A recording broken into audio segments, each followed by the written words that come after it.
इस देश की, वो करने का काम कीजिए। रेलवे को, हर चीज को निजी हाथों में बेचने की जो आपकी सोच है, उस सोच पर रोक लगाइए। मैं सिर्फ यही कहना चाहता हूं कि अगर आपको ठंड लगी है तो घर का किवाड़ा निकाल के उसको आग में जला के तापने का काम मत कीजिए। ये इसी प्रकार की व्यवस्था और इसी प्रकार की कार्रवाई आपकी है जो सारे सरकारी विभागों को आप निजी करते जा रहे हैं। मान्यवर, इस कोविड के दौरान जहां हर क्षेत्र में बेरोजगारी बढ़ी है, वहीं एयरलाइंस सेक्टर में भी बड़े पैमाने पर लोगों को बेरोजगारी का सामना करना पड़ा।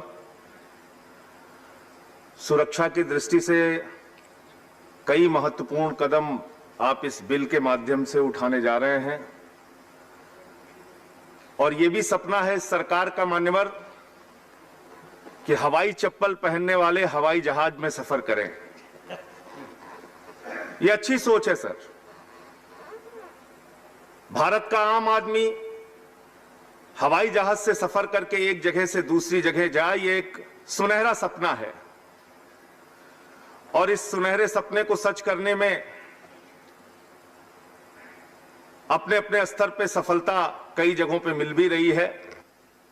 पिछले दिनों जब इसी दिल्ली में बहुत सारे मजदूर अपने घर जाना चाहते थे, हम लोगों ने बस का किराया देखा, हवाई जहाज का किराया देखा, दोनों किरायों में ज्यादा अंतर नहीं था और 180 मजदूरों को 16 लाख रुपए एकत्रित करके उनको अपने साथ लेकर हवाई जहाज से बिहार गया। मान्यवर, अपने जो सांसद कोटे का जो साल भर का 34 टिकट मिलता है, उस कोटे से भी 34 लोगों को मान्यवर बिहार लेकर गया।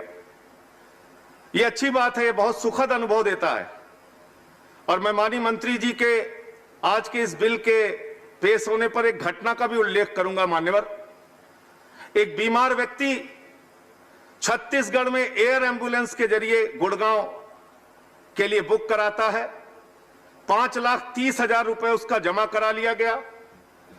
एयर एम्बुलेंस पहुंची नहीं, बस खत्म कर रहा हूं सर। एयर एम्बुलेंस पहुंची नहीं और पैसा कंपनी ने कहा कि हम आपको वापस नहीं करेंगे। मैं इस सदन में मंत्री जी का आभार व्यक्त करना चाहता हूं कि मैंने उनको सूचना दी और दूसरे दिन वो सारा का सारा पैसा उस बीमार मरीज के परिवार को वापस मिल गया। लेकिन ये आपकी संवेदना थी।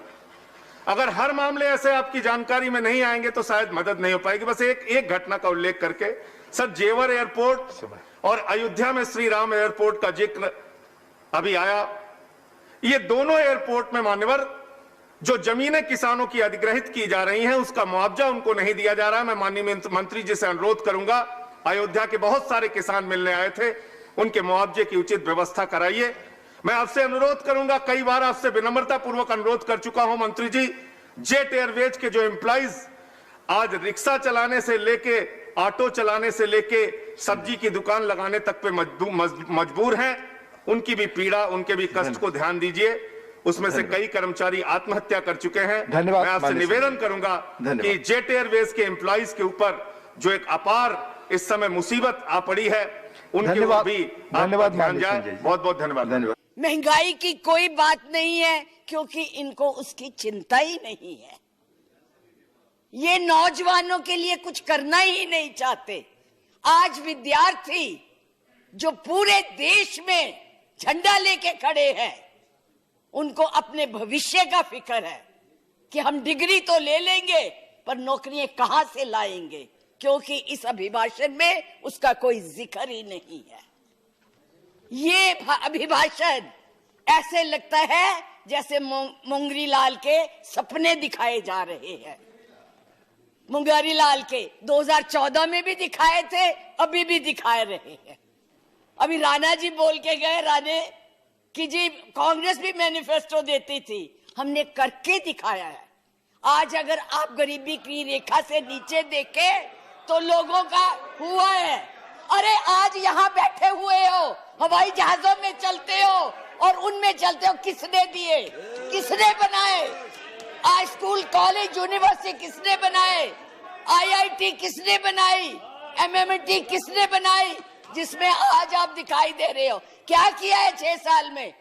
केवल भारत को तोड़ने की कोशिश की है, भारत को बांटने की कोशिश की है और कुछ नहीं किया है। मास वही करो। आज आप लोग इस देश को इस तरह से बांटना चाहते हैं। कुछ नहीं है, ना महिलाओं के लिए है। आज पूरी महिलाएं जो है इस चिंता में है कि हमारा भविष्य ठीक है, हम सुरक्षित है, वहां उनको कुछ दिया नहीं जा रहा।